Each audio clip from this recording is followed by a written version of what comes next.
तो दोस्तों आज इस क्लास में हम लोग डिस्कस करेंगे एडमंड बर्ग की concept of limits of reason. मतलब मानव समझ की जो सीमा या बाधा है इसकी या उसकी कुटियाँ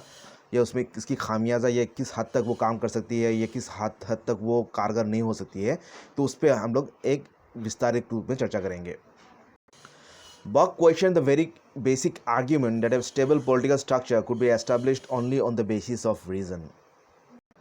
जी दोस्तों, एडमंड बर्क ने ये सवाल उठाया था कि जो एक सवाल है, जो आर्ग्यूमेंट है, जो ये कह रहा था कि एक स्टेबल पॉलिटिकल स्ट्रक्चर, एक स्थिर पॉलिटिकल एक सोसाइटी या स्ट्रक्चर या गढ़ हम दे सकते हैं सिर्फ मानव सभ्यता की जो समझ या समझबूझ की जो कैपेसिटी है, ये विवेक की कैपेसिटी है, उसी के आधार पे एक स्टेबल पॉलिटिकल स्ट्रक्चर हम कायम कर सकते हैं। तो उस पे ही उन्होंने एक सवालिया निशाना खड़ा किया था और कहा था कि ये एक तरफ से मतलब बिल्कुल सही नहीं है या उसमें कुछ प्रश्न चिन्ह भी हम लगा सकते हैं।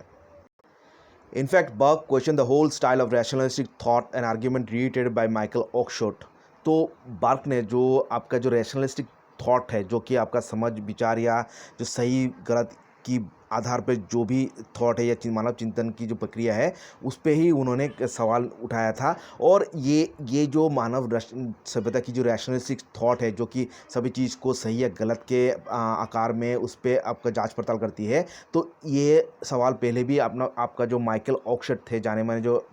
राजनीतिविद थे या राजनीतिक विज्ञानी थे, उन्होंने भी ये सवाल किया था। और बर्ग के भी यही विचार था कि जो मानव सभ्यता की जो रैशनलिस्ट थॉट है, उस पर भी हम लोग क्वेश्चन कर सकते हैं या उस पर भी हम खामियाजा निकाल सकते हैं या उस पर भी हम लोग सवाल खड़ा कर सकते हैं।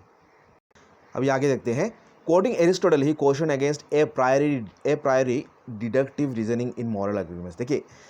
तो एरिस्टोटल का ये धारणा था कि कोई भी चीज़ को हम पूर्वानुमान लगा के उसको सही या गलत नहीं धारणा कर सकते हैं, और कोई भी आर्ग्यूमेंट या कोई भी तर्क को हम वो पहले ये तर्क सही था इसलिए ये अभी भी सही होगा, इस तरह से हम किसी भी तर्क को हम सही या गलत नहीं धारणा कर सकते हैं। तो यही मानना था। बर्क ने भी यही एरिस्टोटल की आपका रेफरेंस देते हुए कहा था, इस तरह का हमें मानव विचार का भी सोच यही होना चाहिए, जो कि मतलब कोई पूर्वानुमान लगा के कोई भी चीज़ को सही या गलत धारणा नहीं देना चाहिए या उसको सही या गलत करार नहीं देना चाहिए।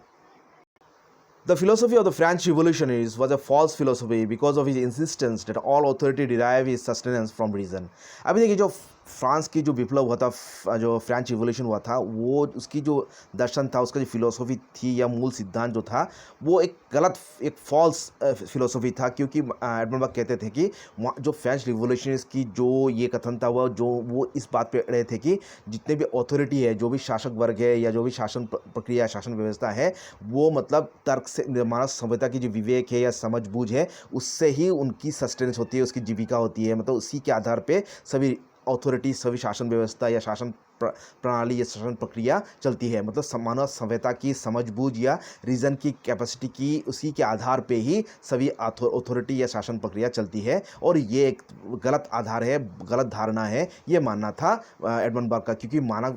जो रीजनिंग है, मानव सभ्यता की जो रीजनिंग कैपेसिटी है या विवेक है, उस पर भी हम सवाल खड़ा कर सकते हैं, क्योंकि वो कालक्रम में चेंज होती रहती है, समय अनुसार, समय अनुरूप या काल अनुसार, या आपका कोई भी आपका जो भी सिचुएशन या कोई भी कारण अनुसार वो चेंज भी हो सकती है। इसलिए मानव सभ्यता या मानव सभ्यता की जो रीजन है वो हमेशा सही होगा, ये एक गलत धारणा है, ये माना था एडमंड बर्ग की। As opposed to reason, Burke emphasised wisdom as something more than prejudice. अभी देखिए दोस्तों, एडमंड बर्ग जो मानव विवेक या समझबूझ या रीज़न की से जो अलग थलग मानते थे विजडम, और उसको मानव सभ्यता की जो पक्षपाती विचारधारा से अलग मानते थे या उससे ऊपर मानते थे, उससे महान मानते थे।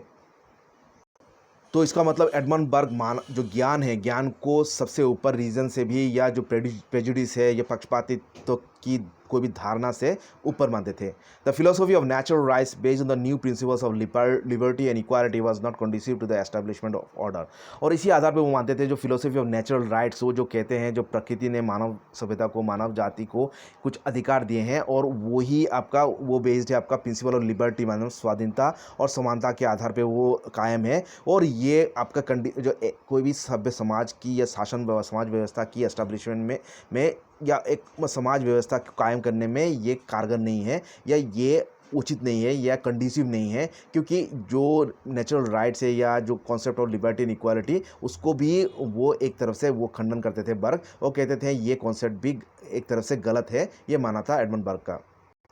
अभी आगे देखते हैं, veneration of authority developed over a period of time and the denunciation of one authority by different group led to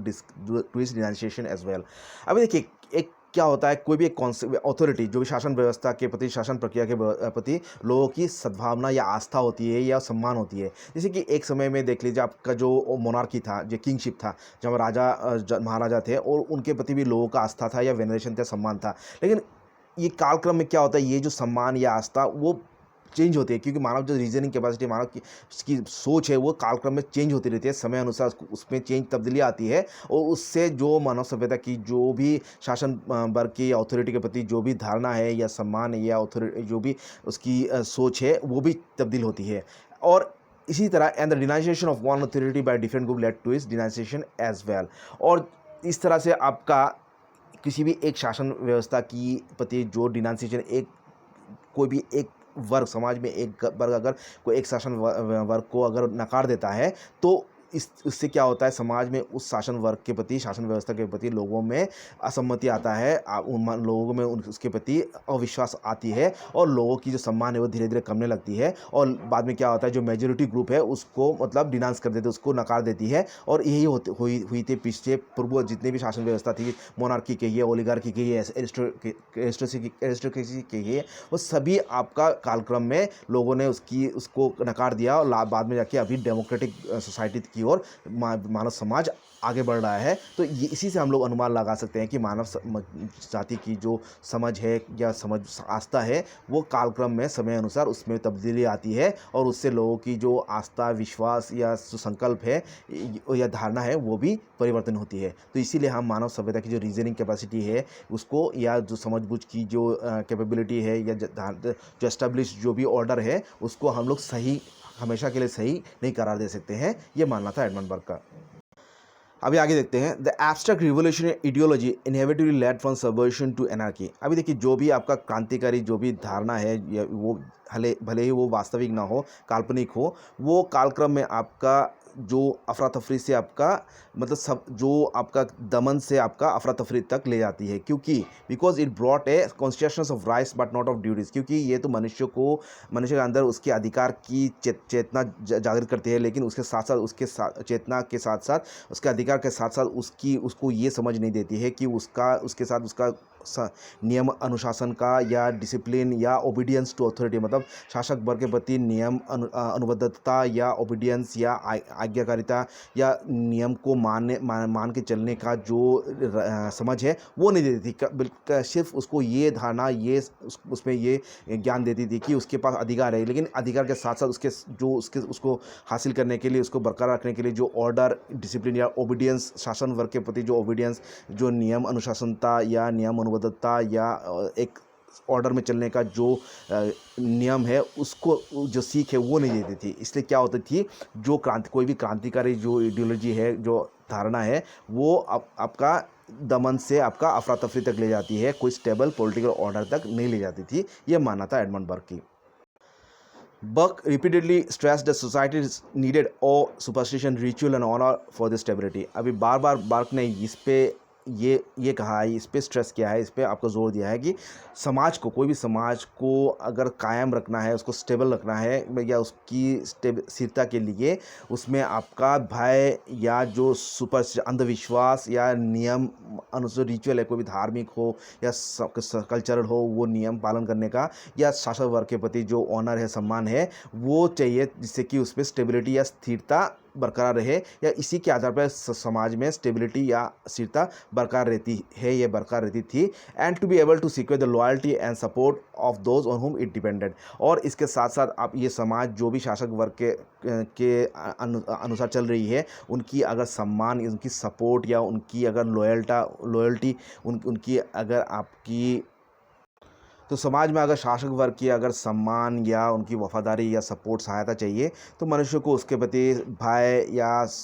अंधविश्वास या नियम अनुशासन या सम्मान दिखाना पड़ेगा, या कोई भी रीति नीति को मान के चलना होगा। समाज की जो भी प्रथा रीति नीति चल रही है उसको मान के चलना होगा, तभी जो शासक वर्ग है या शासन व्यवस्था है, उससे उनको वफादारी भी मिलेगी और सपोर्ट भी मिलेगी। तो इस तरह से बर्ग कहते थे कि जो भी राइट्स है या ऑर्डर है, डिसिप्लिन है या ओबीडियंस है, ये बिल्कुल ही एक मतलब एब्स्ट्रैक्ट आइडिया, काल्पनिक आइडियाज़ है, काल्पनिक विचार है जो वास्तव में ये प्रयोग नहीं होती है। वास्तव में भय से या सुपरस्टिशन से मतलब अंधविश्वास से या रीति नीति से या शासक वर्ग को सम्मान दे के ही समाज व्यवस्था कायम होती है, चलती है। तो इसीलिए वो कहते थे कि रीज़न या समाज व्यवस्था जो भी मनुष्य कॉन्शियसनेस या समझबूझ या विवेक है वो वास्तविक रूप में कार्यरत नहीं होता है, ये मानना था एडमंड बर्ग का। He warned that a state which dismissed this entire edifice aside in the name of rational enlightenment would ultimately be a state based on merely on a lust for power. तो Edmund बर्ग ये चेतावनी देते थे कि कोई भी समाज व्यवस्था या शासन व्यवस्था अगर ये जो गढ़ है, जो सोसाइटी की जो स्थापना, जो आपका भय, जो रिचुअल, अंधविश्वास या रीति नीति या सम्मान के आधार पे जो स्थापित है, उसको अगर नकार देती है ये कह के कि समाज को आपका विवेकहीन, एक विवेकवान या एक समझबूझ के अनुसार उसको उसकी जागृति या उत्थान होना चाहिए। तो ये सिर्फ आपका ये बस क्षमता की लोभ में किया गया एक प्रयास है, ना कि समाज की वास्तविक रूप में उत्थान की या तब्दीली की और एक प्रयास है। क्योंकि ये जो भी बोलते हैं इस तरह की कि समाज की नैतिक उत्थान के लिए हमें समाज व्यवस्था को हम नैतिकता के आधार पे या रीजनिंग के आधार पे कायम करेंगे, तो ये एक तरफ से आपका समाज में तब्दीली लाके मतलब समाज में उसको अधिकार ग्रहण करने का या लास्ट फॉर पावर्स, एक पावर अधिकार करने का एक एक मतलब क्षमता की को हासिल करने का एक लोभ की ओर एक मुहिम है, ये मानना था एडमंड बर्ग का। अभी अंत में बर्ग क्या कहते हैं उसको हम लोग जान लेते हैं। Burke emphasise that the dignity of the human being came through socialisation. देखिए एडमंड बर्ग कहते हैं कि जो मानव सभ्यता की, मानव समाज की जो सम्मान है या डिग्निटी है वो किस तरह आती है, वो समाजीकरण से होती है। मानव जब समाज में रहेगा या एकजुट होकर रहेगा, सभ्य समाज में रहेगा, तभी उसको डिग्निटी हासिल होती है, सम्मान हासिल होती है। उसको जो वास्तविक रूप में मानव के हिसाब से, मानव समाज के हिसाब से या मानव होने के अनुसार हिसाब से उसको जो सम्मान मिलना चाहिए था प्राकृतिक रूप में उसको वो सम्मान मिलती है, वो समाज में रहने से या सोशलाइजेशन से या समाजीकरण से। One renders obedience to society not because it benefited us or because we had promised to obey it, but because we saw ourselves as an integral part of it. अभी एडमंड बर्ग ये कहते हैं कि एक व्यक्ति विशेष कोई भी सामाजिक नियमों को इसलिए नहीं पालन करता है क्योंकि वो उसको लाभ पहुंचाता है या वो हमें लाभ पहुंचाता है या वो उसको पालन करने के लिए प्रतिज्ञाबद्ध है, बल्कि उसको वो इसलिए पालन करता है क्योंकि हाँ, मानव समाज एक व्यक्ति विशेष एक समाज के एक अभिन्न अंग के हिसाब से देखता है और उसको पालन करना उसकी एक मौलिक जिम्मेदारी के हिसाब से वो लेती है। वो समझता है कि वो समाज के अंग है, एक अभिन्न अंग है और उसको समाज के नियमों के अनुसार चलना चाहिए या रहना चाहिए। Though he rejected the divine rights of kings, he affirmed, like Marcus Tullius Cicero, that nothing was more pleasing to God than the existence of human civilities.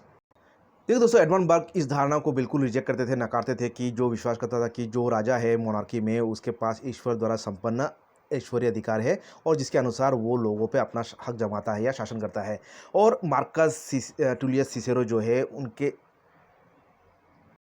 जो कि रोम के एक महान दार्शनिक थे, जो ये मानते थे कि ईश्वर के पास सबसे ज़्यादा जो प्लीजिंग है, जो अच्छा लगता है ईश्वर को, वो है एक सभ्य समाज, मनुष्य समाज, ह्यूमन सिविलिटीज़। तो इसके वो मार्कस टूलियस सिसेरो के साथ सहमत थे एडमंड बर्ग कि मनुष्य को सभ्य होना है, सभ्य समाज ही ईश्वरीय है। ईश्वर के पास ये सबसे अच्छा है, ये चीज़ है कि मनुष्य सभ्य होकर रहे या सभ्य समाज में रहे। He accused the naturalized theorists of not merely imprudence and intellectual arrogance but of blasphemy and impiety as well.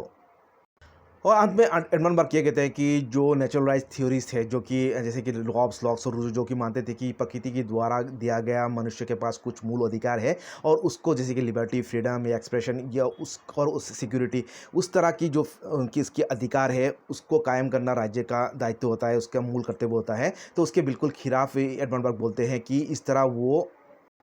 और उनकी इस धारणा से जो नेचुरलाइज थ्योरीज है उनकी ये जो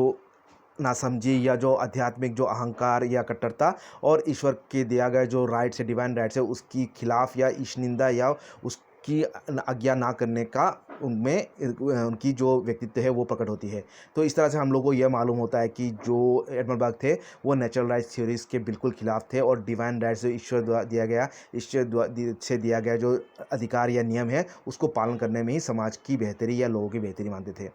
तो दोस्तों ये था एडमंड बर्ग की लिमिट्स ऑफ रीज़न या मनुष्य की रीजन समझ की या विवेक की